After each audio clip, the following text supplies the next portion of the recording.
It's a good day for a good day.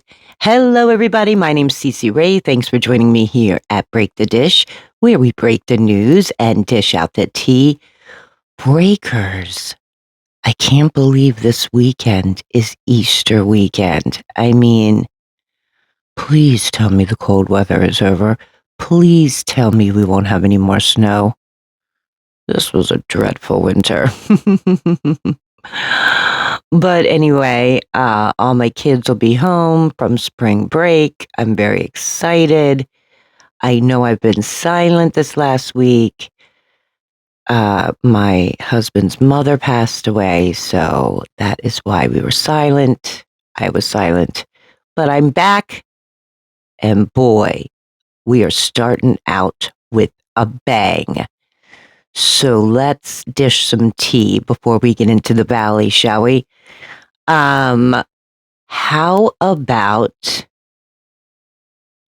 what's going on in Summer House? I mean, so Amanda and Wes, I'm sorry, from Summer House, have now publicly acknowledged that they're together. Really? I mean, like, should we be applauding? I mean, this is how I see it, okay? Amanda sleeping with Wes. This is like Scandal 2.0. So much worse when you think about it. I mean, Tom Sandoval was crucified to the cross. I mean, it was running under CNN, like seriously. And all because he was sleeping and having a relationship with a fellow castmate who happened to be his girlfriend's quote unquote friend. And I put it that way because I'm not quite sure how good friends they were, to be quite honest. But with that being said, yes, him and Ariana have been together for a long time. They weren't married. They weren't, you know what I mean? And let's not get it twisted. Ariana was not like the picture perfect girlfriend. Why am I saying that? Because now we have Amanda and Wes from Summer House.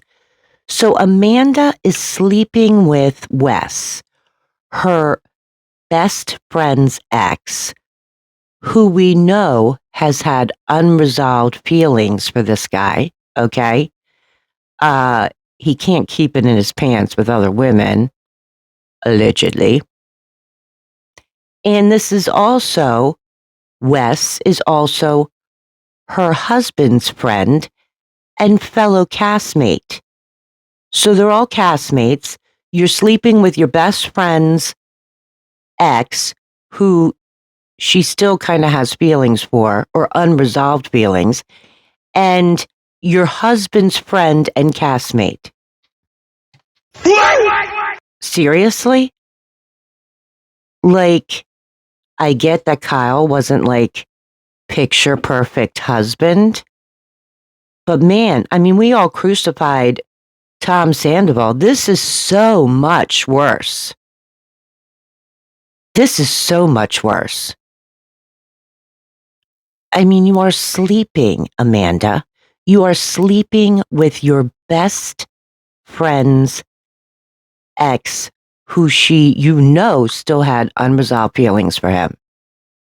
We're not talking just a castmate or maybe we're friends. We're talking about a close friend, a best friend, a friend that confided in you with her feelings and thoughts about this guy.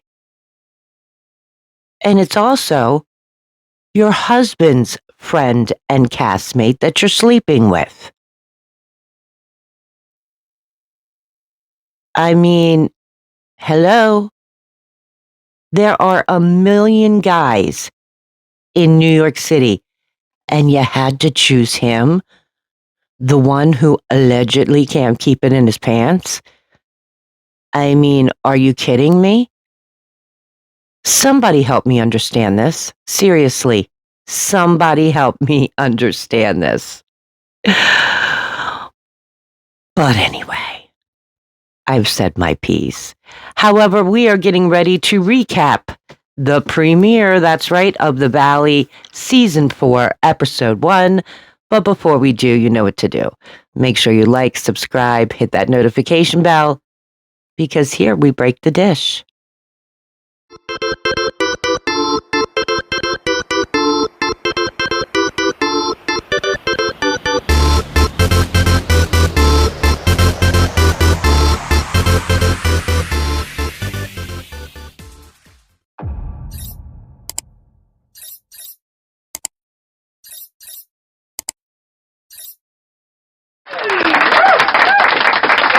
We are recapping The Valley. That's right, Season 4, Episode 1. This is the premiere. And, in real time, of course, we know things have been going on. We hear it, whether it's through social media or interviews or whatever. But I have to tell you, there were a couple bombs dropped in here that I literally was watching the television and I was like, what? I literally said that out loud. So it starts off with Jax and Brittany. They're talking about how now, but while they were recording, they were not divorced. They are divorced now, but while they were recording the show, they still weren't divorced yet. Zach now lives in West Hollywood with Benji. That is because of his visa. He's from Canada, so he's still not quite there full time. Jasmine now has moved to the Valley with her fiance. Michelle and Aaron broke up. She is still married to Jesse. She doesn't understand why he won't sign the divorce papers. He keeps making excuses. But she's happy. She has a place of her own in West Hollywood with their daughter, Isabella, and they share 50-50 custody with each other. Danny and Nia, they moved to the middle of nowhere. They're in Santa Clarita. They have a new baby. This is number 4. I have 5, so I understand. But Nia says that she misses being close to everything. Girl, I could never do that. I mean, you put me in the middle of nowhere and I would feel claustrophobic. Luke and Kristen had a baby. I am so happy for Kristen. I mean, I am so happy for her. Let's give her a round of applause. Oh, that wasn't an applause. That was like an oops. Let's give her a round of applause. I am so happy for her. This is all she ever wanted, and she finally got it, and I'm happy for her. Luke and Kristen had a baby.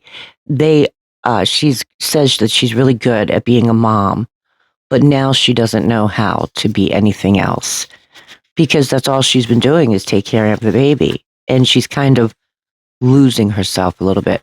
I totally understand, because especially, well, not just with your first one. I mean, it can happen with number 2, number 3, number 4, whatever. You lose yourself sometimes and you don't really know how to act normal. I totally understand this. And, it was also said that she has not left the house for like 3 months, except for one time. And I'm assuming that was the baby's checkup. Other than that, she has not left the house. That's not good. You can take the baby out, take her for a walk, take her to the store, get yourself out. I get it though. I totally get it. Anyway, Kristen and Nia are going to throw a sip and see together because their babies are close in age. Because Kristen's is 3 months old. That's the big thing is that the child's 3 months and she's saying she hasn't left the house except for once. So that's, tough. Lala is in the store shopping for Kristen's baby. She's talking about how, like, look, they've had their ups and downs in their relationship, but she considers Kristen a good friend. She's shopping with Janet, the one who does not like Kristen. Janet saying, like, no, she wasn't invited to the sip and see for good reasons. And for her, she's just going to therapy and working on herself. In my opinion, I hope that therapist has a magic wand because she really needs some work with that attitude. That's just my opinion. That's all I'm saying. Brittany apparently had a pool party. Brittany told Kristen there was a 99% chance that Janet wasn't going to come because she knew Kristen would be there. Janet figured, well, she just had a baby, so she's probably going to be staying indoors. So I'll just come right through, be cordial, take Cam, her son, to the pool, and they'll be in separate areas. That's not exactly how it went down. Janet came in, and according to Janet, Kristen started yelling at Brittany, like, why is she here? She doesn't deserve to be here, which I could hear Kristen doing that, to be quite honest. So Janet wound up just taking Cam and leaving. And she's saying to Lala, like, Brittany never said one word. Brittany is getting her sparkle back. She is dating this guy named Brandon. She's known him for 15 years. She met him 15 years ago. He's from Kentucky, and now he lives in California, but 3 hours away from the Valley. Then we see Tom Schwartzy and Luke. I mean, not Luke, Zach. And, Zach is explaining how he's known Tom since he moved to LA. He loves this guy. There's nobody like with a bigger heart. He's so sweet and respectful. And Tom is saying how, talking to Zach, like, his life really did fall apart. He went through a divorce, the restaurant closing, and he's not even talking about the fact that I believe his brother had like a brain tumor or something like that. Do you remember him talking about that on Vanderpump Rules? So that time frame of his life was hard. And Luke, why do I keep saying Luke? Zach is telling Tom how, Benji's kind of like there, but he's not there full time. And he's, meantime, he is working on his visa. So while he's working on their visa, like they have an open relationship because they spend large amounts of time apart. And of course, Tom was like, how does that work? Okay. Kristen and Nia meet up, and Kristen is only 3 blocks away. Her house is only 3 blocks away from their meeting up. And she's struggling just to get there. I mean, you can tell, like, she's disheveled, out of breath when she arrives. Poor thing.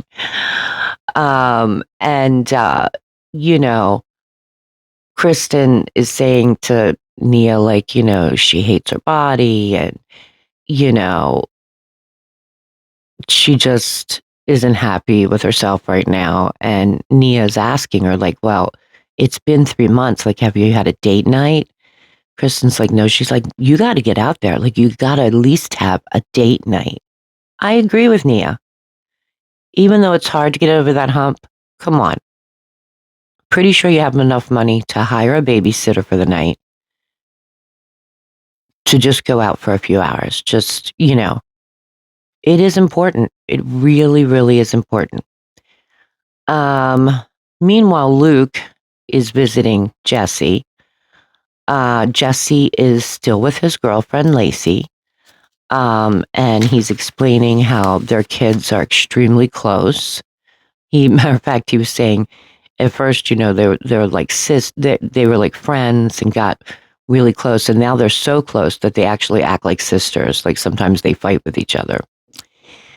But he's explaining how Michelle makes no effort at all to get to know Lacey, and Lacey is with her child 50% of the time. Like you would think she would want to know who this woman was that was with her child, you know.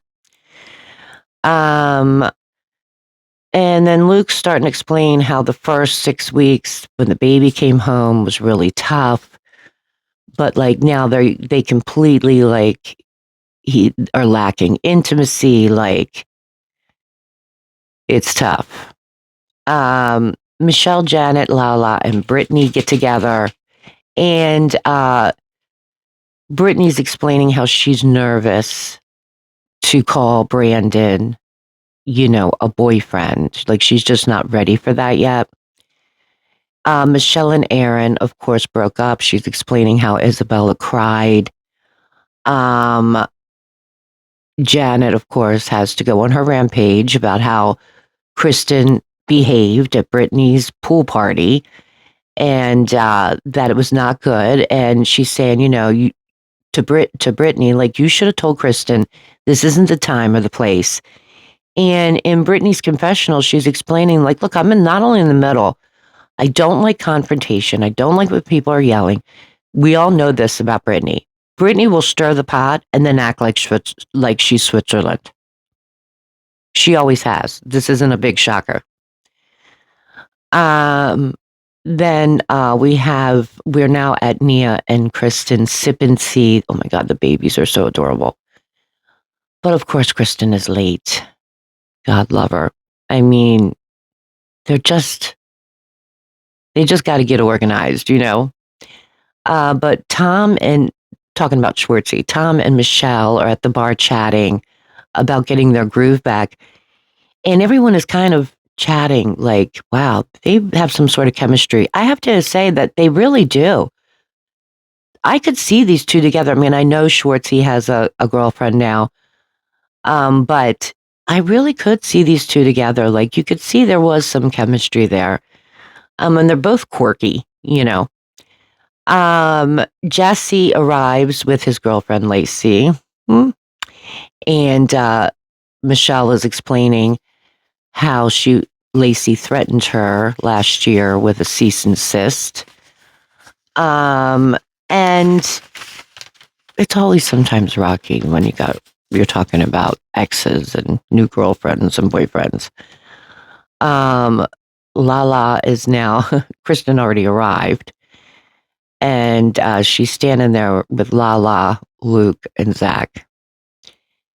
So Lala says, "Listen, I want to tell you something funny. You may not see it's funny, but I want to tell you something funny. My mom was talking and said that she thinks that Sosa, her daughter, looks so much like Luke because of the blue eyes." Zach's like joking around and he's like, yeah, he needed extra money when he moved to LA because remember Lala with her second daughter went to a bank and had in vitro done.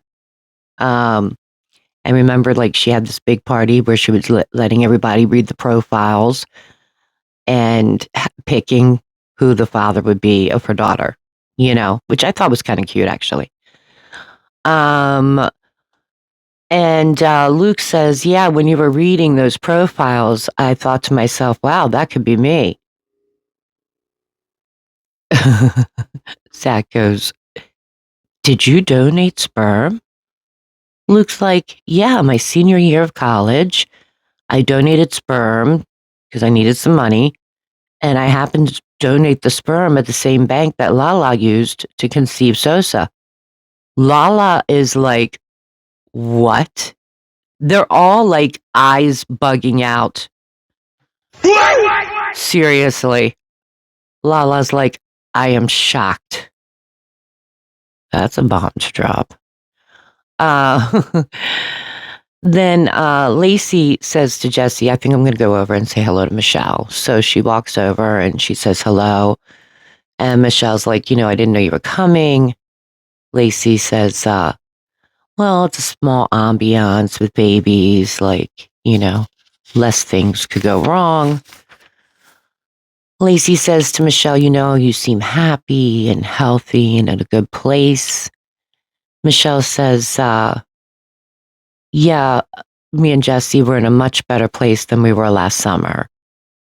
Lacey says, look, I can empathize with that. Michelle looks at her, are you divorced? Lacey's like, yeah. Michelle's like, well, I didn't know because, I didn't know if you were officially divorced because I don't know anything about you.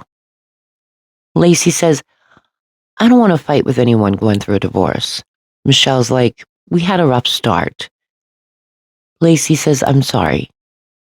Michelle says, I've made it easy for him to walk away.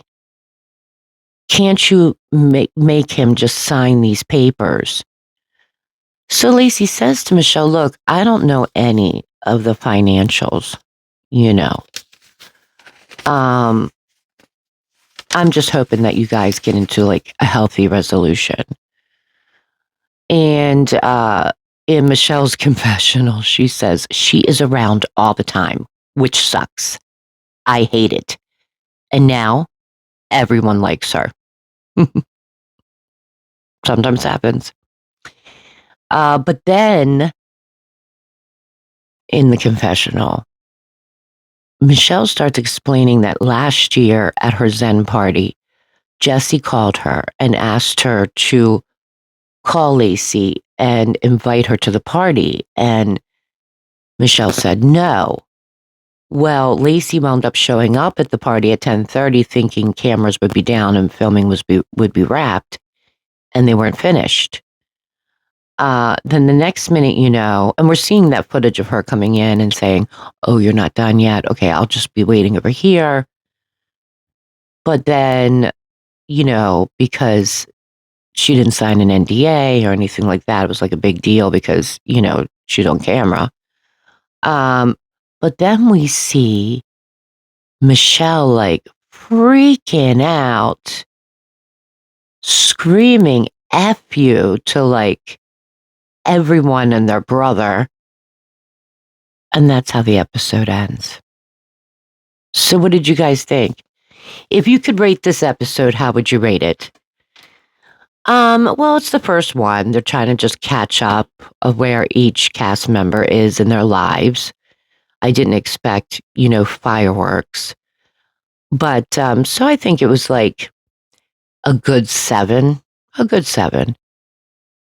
However, how about that bomb that Luke dropped, that he donated sperm to the same bank that Lala conceived with?